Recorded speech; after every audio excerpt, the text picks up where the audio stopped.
Hi, you're on the Bible Forum. I'm Warren Sprouse. We're here every Sunday night for you for 2 hours, 8 to 10 p.m. Eastern, live, and then, of course, through the technology. We have Facebook and YouTube, and our website, thebibleforum.net, has a screen on there that goes forever, and there's other things. I want to talk to you about politics in America. You think Republicans are exaggerating? Just this past Wednesday, an apparent issue with the election infrastructure in one Michigan county resulted in a Republican candidate having a tally of only 2 votes out of the 16,000 that were cast. Now it's been revealed that the program at fault could be in dozens of other counties across the state. The discrepancy was discovered Wednesday morning in Antrim County, according to Michigan's Interlochen Public Radio. Election results posted to the county website have been taken down since that discrepancy was discovered. But what's even worse for the integrity of elections in Michigan, the program used to conduct voting in Antrim County is reportedly being used in 33 other counties all across the state. In Pennsylvania, the Trump campaign was suing the city of Philadelphia over its handling of absentee ballot counting. Eric Trump said, "We're going to win Pennsylvania, but they're trying to cheat us out of it because they know it's their only path to victory."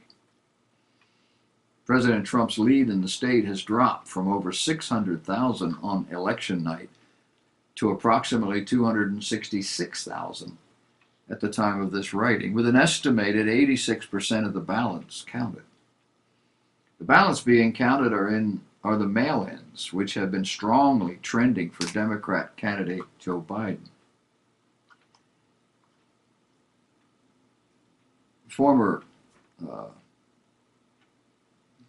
Governor Giuliani said Philadelphia, unfortunately, has a reputation for voter fraud.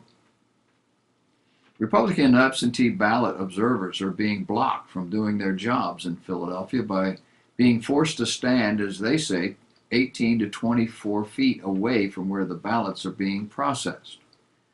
I think that's been ironed out, but it was a 2-day battle. The former U.S. attorney explained representatives from both parties are to be allowed to observe the counting, checking the envelopes are signed and postmarked properly and addressed properly. Not a single Republican has been able to look at any one of these mail ballots, Giuliani said. He wasn't the governor, he was the mayor of New York. They could be from Mars, as far as we're concerned, or they could be from the Democrat National Committee. Reverend Graham is right. We must pray that God's will is done and any fraud be exposed. We got a glimpse this week of how Vice President presumptive Kamala Harris thinks. This from westernjournal.com.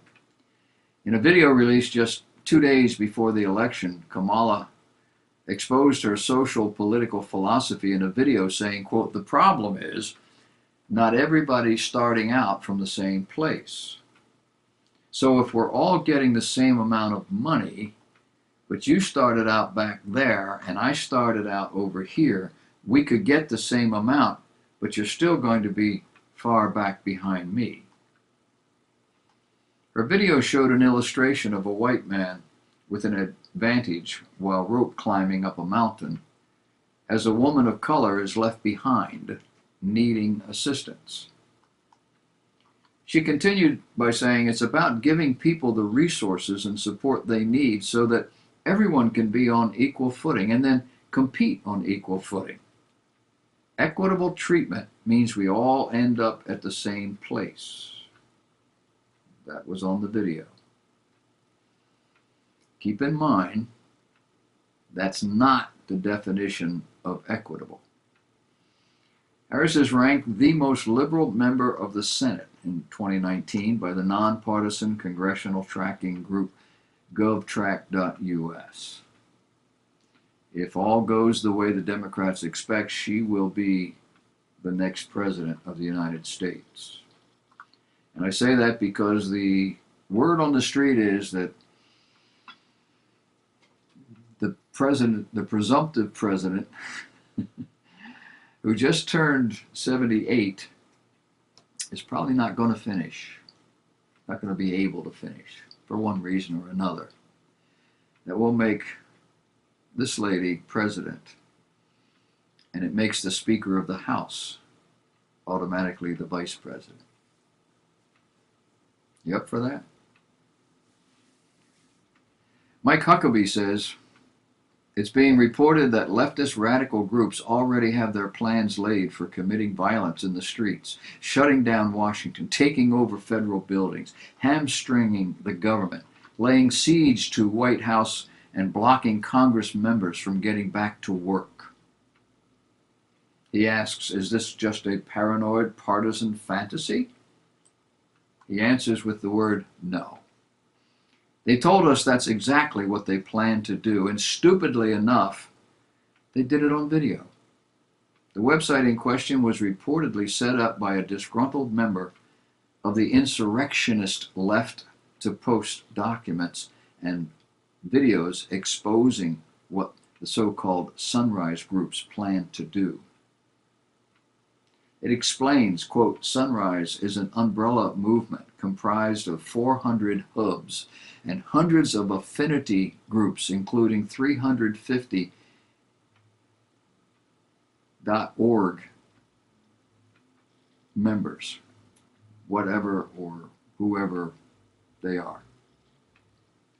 The site claims that it will be releasing more shocking information over the next 48 hours about those groups and the plans they have to cause havoc, to overturn the election, stage a coup, prevent Trump from remaining president. And it started with a bang by posting 2 recorded Zoom video conference calls of their planning sessions. The first one shows an alleged longtime leftist organizer whose background includes Occupy Wall Street, discussing plans to shut down Washington, D.C., and saying, quote, whoever's got the guns can win. Let's take over the buildings.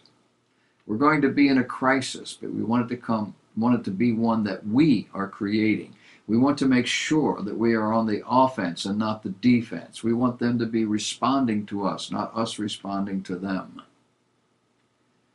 The other video, which may be even more shocking, is reportedly a Zoom call between a number of leftist activist federal employees discussing all the times they've anonymously leaked information to the media and the various ways in which they have the power to undermine the administration from within.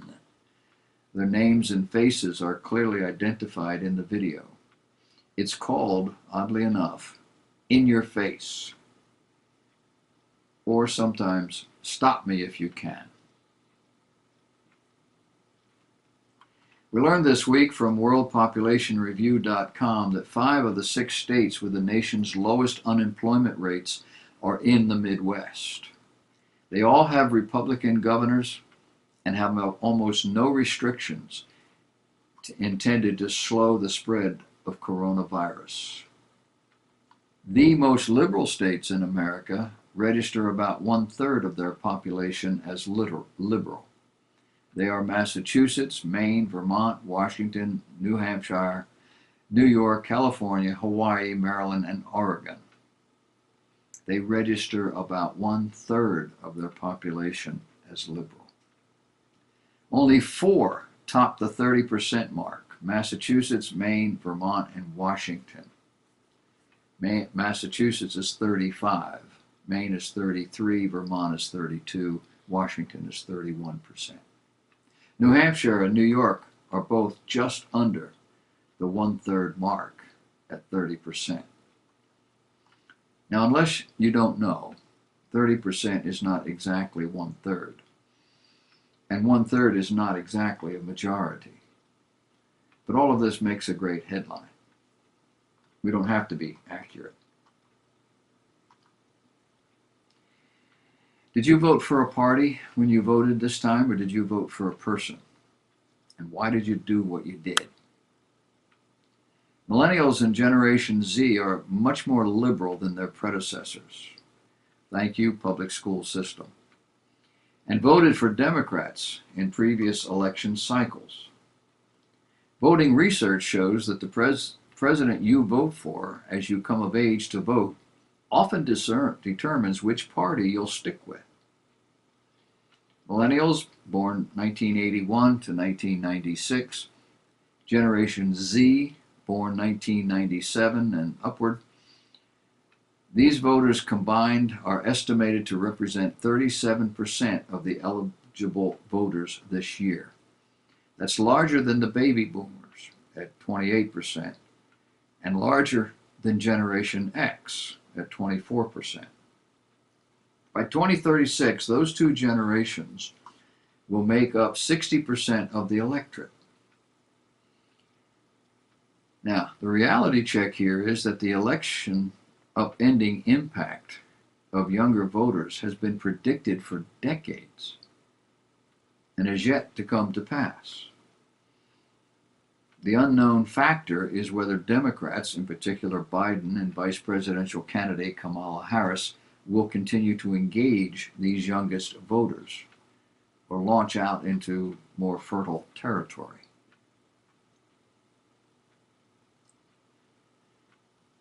Congressional Democrats are operating under the impression that the presidency is theirs. They also have the House and a shot at the Senate. They seem pretty unhappy about it. I call them the unhappy winners. How can they be unhappy? Well, they're not unhappy without reason. And that's because for the left, Election Day was a bit like Christmas for a Dickensian orphan who thought he was getting new parents and instead ended up with a stale candy cane and a bottle of castor oil. The Democrats, House majority, never in doubt, will likely shrink once all the races are called. That according to NBC's news projections. Last time I looked at the map, the Senate was equal numbers with 2 vacancies in either side, waiting to see who would get the advantage. But the House is decidedly Democrat. Joe Biden's national vote total, once expected to be a landslide, is still in doubt, even though his share of the state points is more than he needs. Oh, and if you're going to get control of the Senate, you'll have to win the 2 runoffs in the state of Georgia. The final forecast, Democrats have a 3 in 4 chance of flipping the Senate. This led to a Democrat House caucus conference call, which from all reports was a lot more entertaining than any of the cable news coverage. It included anger, crying, stark admonitions, to stay away from the rhetoric the party was embracing just a couple of months ago, as well as a prediction from one blue dog Democrat regarding what will happen to the party in 2022. Those are the midterm elections. He says we're going to get torn apart.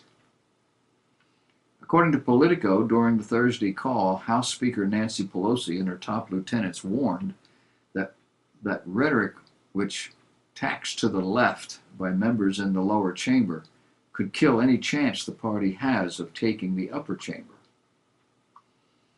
This is interpreted to mean, don't let on that we're liberals or we will lose everything. They know what's going on. I received an email this week from a viewer who forwarded an email they got, ostensibly from truckers. It advertises a blockade of all gas stations on Wednesday, this week, November 11. All of this in response to what they call crippling decisions they expect from the Biden administration. They're saying if this doesn't get the message through, we will do it again on November 14th.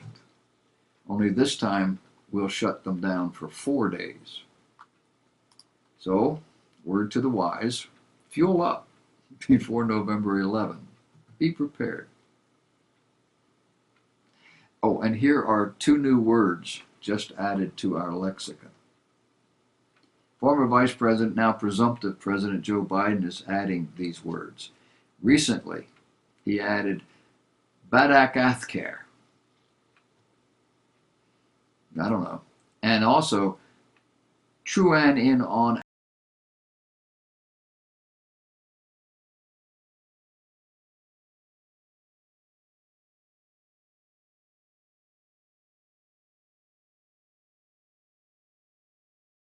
Ashufo do Pressure.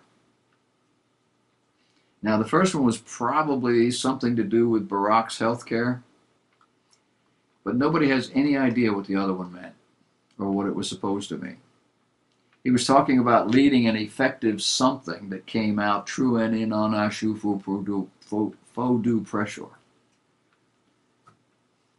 I'm not being overly critical. I'm only a year younger than Biden. I know what it's like to lose your train of thought or to say something that doesn't really fit. But to make up words, it must be the stress and the desire to finish a sentence you suddenly realize doesn't make any sense. Either that or it can't be accomplished. It's going to be a long 4 years.